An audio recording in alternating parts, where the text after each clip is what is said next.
Hello दोस्तों, मैं बबीता सिंह राजपूत अपने यूट्यूब चैनल में आप सभी का स्वागत करती हूँ। आज मैं आपके सामने एक चुटकुला विवाह गीत लेके आई हूँ।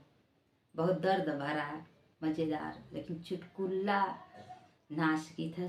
हंस हंस के लोटपोट हो जाओगे। चलो, आप आज आपके सामने एक चुटकुला विवाह गीत लेके आई हूँ। कैसा लगेगा प्यारा प्यारा कमेंट करके ज़रूर बताना। घर में से निकल ससुर बढ़ईता, अरे ससुर बढ़ईता, अर नदी के घेरला बियाह रे ललनामा, अरे नदी के हेरैला बियाह रे ललनामा।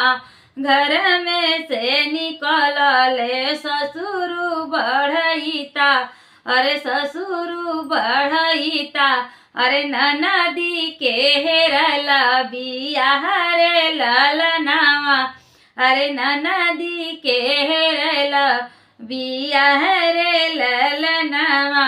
जब बरियतिया बगियावा में पहुँचे, बगियावा में पहुँचे, अरे नदी के मुड़ावा पीराला रे ललनामा, अरे नदी के मुड़ावा पीराला रे ललनामा।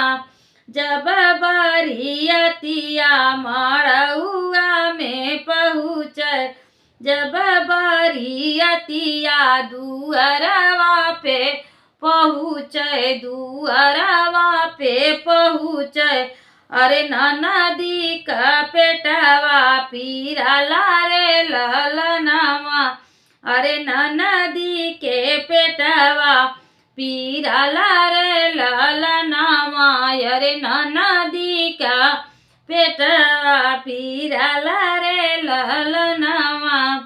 जब बरियतिया मड़उआ में पहुँचे, मड़उआ में पहुँचे, अरे नदी के भये नंद लाल रे ललनामा, अरे नदी के भये नंद लाल रे ललनामा।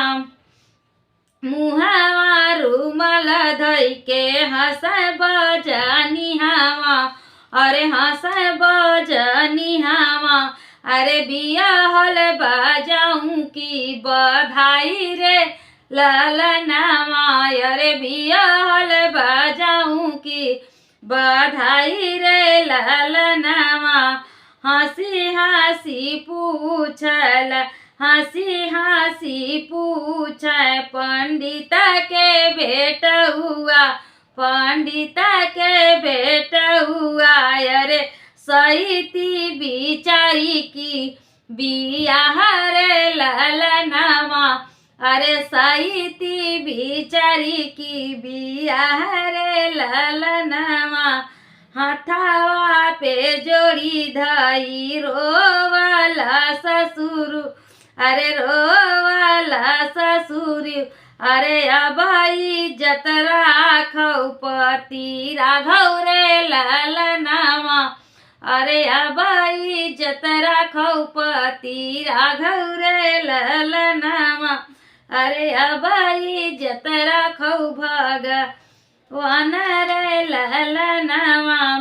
घर में से निकलली सासु सुहागिनी, अरे सासु सुहागिनी, अरे नतिया पर छिकी पतोहरे ललनामा, अरे नतिया पर छिकी पतोहरे ललनामा।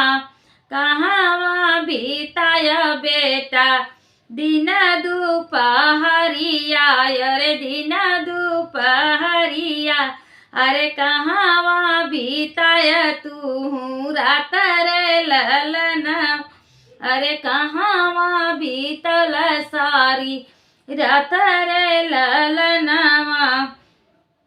दिनवा बीताए मैया अपने काले जवा, अरे अपने काले जवा, अरे रतिया बीताए ससुरारी रे ललनामा, अरे रतिया बीताए ससुरारी रे ललनवा मुखवा रुमाल धई के हंसला ससुरजी, अरे हंसला ससुरजी, अरे राखी लिहला जिया हमारे रे ललनवा, अरे राखी लिहला जिया हमारे रे ललनवा। Thank you. चुटकुला विवाह गीत कैसा लगा प्यारा प्यारा कमेंट करके जरूर बताना। गला बैठ गया है, बहुत सारा मेहनत लगता है वीडियो बनाने में। प्लीज़ आप लोग ढेर सारा प्यारा आशीर्वाद दीजिए।